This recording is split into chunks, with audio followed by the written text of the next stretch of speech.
નમસ્કાર દર્શક મિત્રો, એસડી ન્યૂઝ ગુજરાતી ચેનલ પર આપનું સ્વાગત છે અને હું આપની સાથે વૈશાલી પોવારુ કરીશું નજર આજના સમાચારો પર।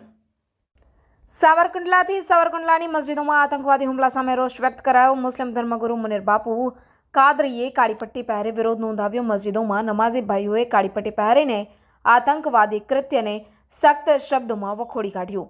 જુમા મસ્જિદના બેસ ઇમામ હાફિઝ સાદિકે આતંકવાદી કૃત્યને સખ્ત શબ્દોમાં વખોડ્યું છે।